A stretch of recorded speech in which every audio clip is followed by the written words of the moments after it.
स्वागत है बक्सर संवाद में और मैं हूं अच्युतानंद। इस साल राष्ट्र के महान मनीषी संत जीएल स्वामी जी का चतुर्मास झारखंड के मेदिनीनगर सिंगरा में चल रहा था, जिसका समापन लक्ष्मी नारायण महायज्ञ के साथ 17 अक्टूबर को हो गया। चतुर्मास महायज्ञ की जलभरी 12 अक्टूबर को दशहरे के दिन हुआ। 5 दिवसीय आयोजन में देश के अलग अलग हिस्सों से कई विद्वान संत, महात्मा और कथावाचक झारखंड के इस पावन भूमि पर पहुंचे थे। इन लोगों के द्वारा कथा का रसपान कराया गया, जहां प्रतिदिन लाखों की संख्या में पहुंचकर श्रद्धालु भक्त कथा का रसपान किए। बक्सर संवाद की टीम भी 16 अक्टूबर को झारखंड पहुंची। आज के दिन यहां भव्य संत सम्मेलन का आयोजन किया गया था। इसका भी एक अलग से वीडियो में चर्चा करेंगे और संत सम्मेलन का कुछ झलक, विद्वानों की राय भी हम सुनाएंगे। फिलहाल आज के इस वीडियो में आप स्वामी जी के श्रीमुख से ज्ञानवर्धक कथा सुनेंगे। अभी आप बैकुंठनाथ स्वामी जी के भजन के साथ हम इस वीडियो की शुरुआत करेंगे। उसके बाद पूज्य श्री जीएल स्वामी जी की कथा का रसपान करेंगे। हमारे इस वीडियो के माध्यम से फिलहाल एक सुंदर भजन।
है करेक्ट लाके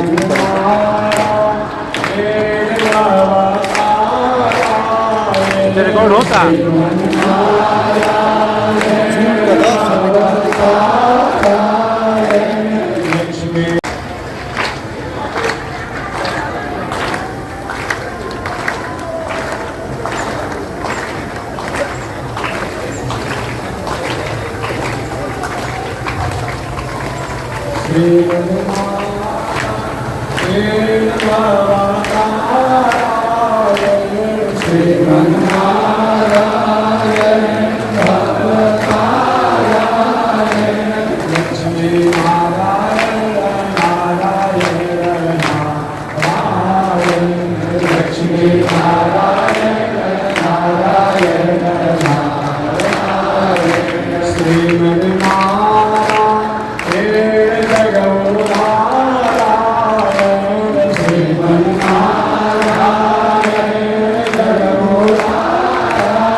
सद्भक्तं विश्वक्सेनमुनिं भजे काषायं यज्ञसूत्रं शुचिवपुषिमधाचोर्धपुत्रं च वाले यस्यास्ते दक्षहस्ते कलिकुमतिगिरे देववज्रं त्रिदण्डं संसाराग्निशान्त्यै विद्यजलमलं दारुपात्रं पवित्रं श्री बोलो तो कहते ईयरफोन निकाल दो में से आवाज़ घींची भरी के ठीक से। श्री विश्वक्सेन शूलः पदकमलयुगः श्रेयसे संश्रयामि लक्ष्मीनाथसमारम्भाम् नाथयामुनमध्यमाम् अस्मदाचार्यपर्यन्ताम् वन्दे गुरुपरम्पराम् नारायणाय विद्महे वासुदेवाय धीमहि तन्नो विष्णु प्रचोदयात् महालक्ष्म्यै च विद्महे विष्णुपत्न्यै च धीमहि तन्नो लक्ष्मी प्रचोदयात् तन्नो लक्ष्मी प्रचोदयात्। परमाराध्य श्री लक्ष्मी नारायण भगवान नित्य वंदनीय पूज्य गुरुदेव श्री दिव्य स्वामी जी महाराज के जुगल चरणों में कोटिशः नमन। भगवत भागवत आचार्य कैंकर्य पारायण पान इन पावन भूमि पर सुदूर से आए हुए महानुभाव द्वारा कथा प्रवचन उपदेश को आप समझ करते आ रहे हैं। श्री लक्ष्मी नारायण महायज्ञ की समापन आप उधर की व्यवस्था देखिए, इधर वालों को आप कम निश्चिंत रहिए। श्री चतुर्मास अपनी सीमा की अंतिम क्षण गई है। आयोजन का भी समापन लगभग अपनी ही स्थिति में स्थापित है और 4 महीनों से श्रीमद् भागवत महापुराण के पावन कथा को मैं निवेदन करते आ रहा हूँ। वह कथा भी लगभग समापन की तरफ है। कल तक श्रीमद् भागवत सप्ताह महापुराण की कथा के माध्यम से 6वें दिन की कथा को समाप्त किया।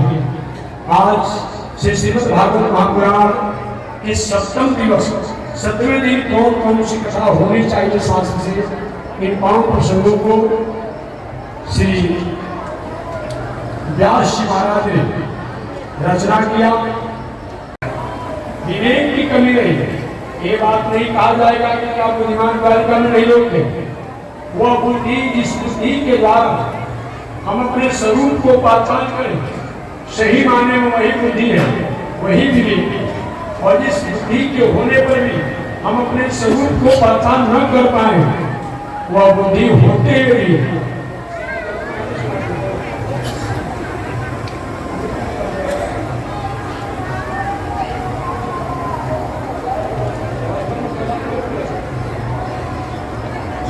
जिस बुद्धि के द्वारा हम अपने स्वरूप को जानना, वही बुद्धि है। द्वारकापुरी में सभी लोग ठीक थे, परंतु जहां पर एक चीज बिगड़ जाता है, चाहे स्वयं कुबेर के समान ही धनी आदमी क्यों न हो, देवराज इंद्र के समान वैभवशाली क्यों न हो, वो व्यक्ति को ह्रास होने से, विनाश होने से कोई रोक नहीं सकता। भगवान श्री कृष्ण अपने लोगों के समाप्त होने के बाद अपने लोक में जाने की तैयारी में थे।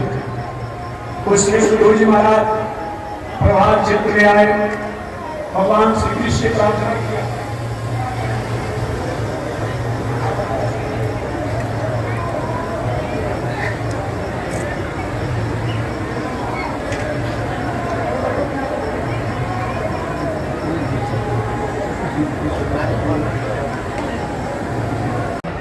इसके द्वारा जैसे मैं प्रसन्नता को प्राप्त होता हूँ और कहीं नहीं देखा जाता है और कहीं नहीं सुना जाता है। इस बातों को स्पष्ट रूप में भगवान ने अर्जुन के सामने निवेदन किया, जो मैं आपको निवेदन किया।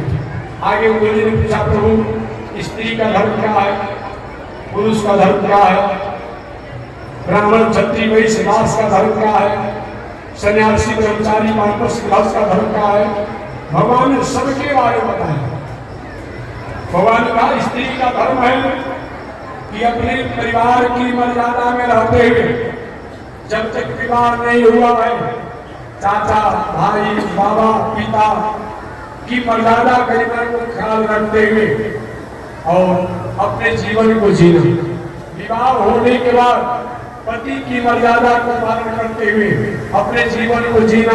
पति के नहीं रहने पर अपने ससुर, अपने पुत्र, अपने दामाद की मर्यादा को पालन करते हुए अपने जीवन जीना स्त्री का धर्म है। और स्त्री का सबसे श्रेष्ठ धर्म है कि पति पुरुष बहुत कुछ सत्कर्म करे, दान करे, पूर्ण करे, जग करे।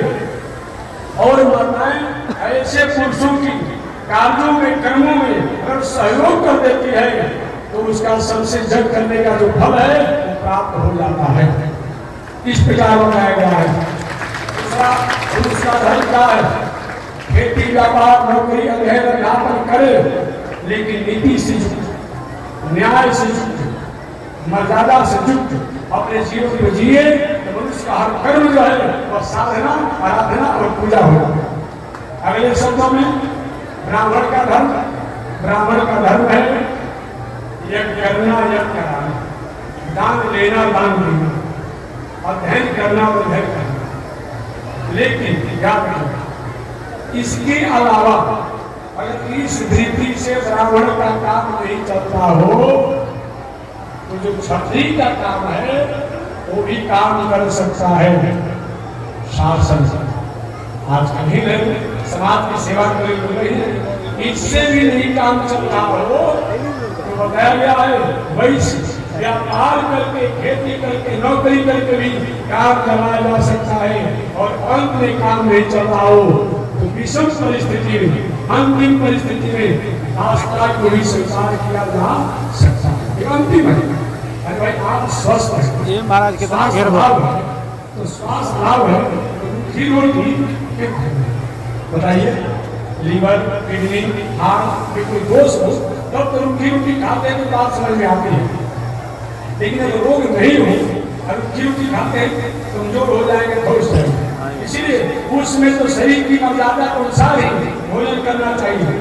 अगर हमारा जीवन का जीविकोपार्जन विषम परिस्थिति में जा रहा हो, वहां तो अपने धर्म से काम नहीं चलता हो, कहीं दूसरा जो है दूसरे नंबर पर या तीसरे नंबर पर या चौथे नंबर पर उससे भी काम चलाया जा सकता है।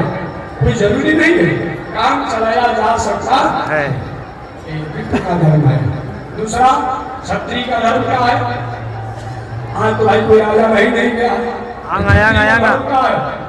जो हम जहाँ रहे जिस संस्था के लेके व्यवस्था उसको नीति और न्याय से उसका पालन करना चाहिए। क्षत्रिय को जग कराना चाहिए, करना नहीं चाहिए और अध्ययन करना चाहिए, लेकिन किसी प्रकार के दान पुण्य संकल्प पूजा पाठ ले करके ऐसा काम नहीं करना चाहिए। बिगड़ गया है। अभी देखिए, यहाँ देखिए, वहाँ गया देखिए, प्रयागराज देखिए, हर तीर्थों में लोग क्या कर रहा है, एक दूसरे के धर्म को एक तरफ से कहता है कि सब पूजा पाठ जग रात तीर्थ करते हैं, ये सब घूम में दूसरा कहता है और दूसरा वो व्यक्ति वही काम करता है, दूसरा वही काम करता है। इसीलिए क्षत्रिय हो उनका शासन ठीक है कि शासन किसको करेगा।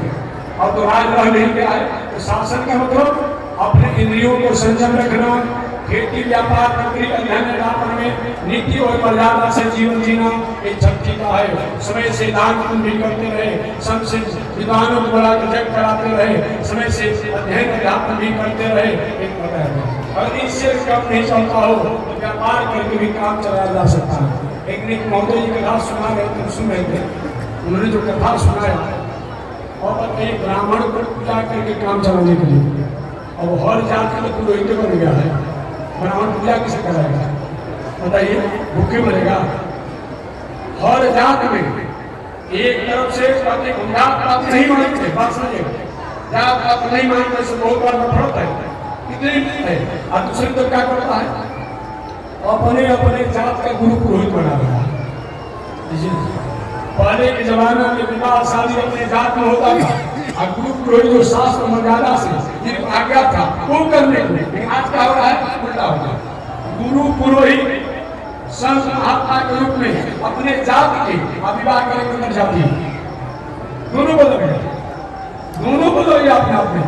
तो ब्राह्मण को ये कहा जाए, कथा सुना मैंने सुन कहा करती, ब्राह्मण के केवल पूजा से काम चले, कौन पूजा करा रहा है, कैसे इसका परिवार चलेगा। इसलिए अगर इससे नहीं होता हो तो छत्री मैंने कहीं जाकर कहीं फैक्ट्री में, कंपनी में कहीं जाकर के और वहाँ को शासन करते हुए भी है। शासन मैंने को राजा ही बना नहीं होता है, जहाँ इस अनुशासन के द्वारा किसी संस्था का संवर्धन होता हो, संरक्षण होता हो, वही शासन है। एक काम करें, छत्री शासन किसको करे भाई, तो क्या करे, वो व्यवसाय करके भी काम चला सकता है। अगर व्यवसायी लोग, व्यापारी लोग, वैश्य लोग केवल खेती करें तो हम दुनिया के लोगों का जलपान हो पाएगा। लिखा तय काम है कि भाई इसको खेती करना चाहिए, और एक बेचारे इसी तरह कोमल होते हैं, सुकुमार पढ़ते होते हैं, हम उनसे खेती करने की बात कही गई है तो होगा, भोजन तक नहीं मिलेगा। इसलिए हर वर्ण आश्रम के लोगों को खेती करना, व्यापार करना, नौकरी करना, ये सब करना चाहिए। ये शास्त्रों को मजा है। दास का मतलब क्या होता है, दास पहले मैंने बताया था, जैसे आज भी सरकार समाज के लोगों को विकसित करने के लिए, उन्नत करने के लिए, उज्ज्वल करने के लिए सरकार ने एक अगड़ी है, पिछड़ी है, अल्पसंख्यक है, दलित है, महादलित है, ओबीसी है, इत्यादि सरकार ने आज किया। ठीक इसी प्रकार से प्राचीन काल में मानवों के उत्थान के लिए, मानवों के विकास के लिए, मानवों के मंगल के लिए एक समाज को 4 भागों में बांटा गया था। उन 4 भागों में करके और समाज को क्राइटेरिया को अपने आप में आगे बढ़ाने का काम किया जा रहा था। किसी को बड़ा छोटा, किसी को अपमान करने के लिए व्यवस्था नहीं थी।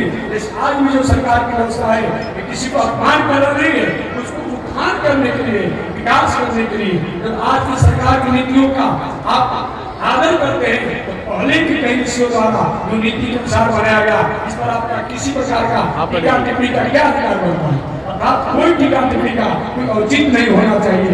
इस प्रकार जानना चाहिए। आगे भगवान श्री कृष्ण ने उद्धव जी को ब्रह्मचर्य आश्रम, गृहस्थ आश्रम और सन्यासी आश्रम, इन 4 आश्रमों के बारे में बताया।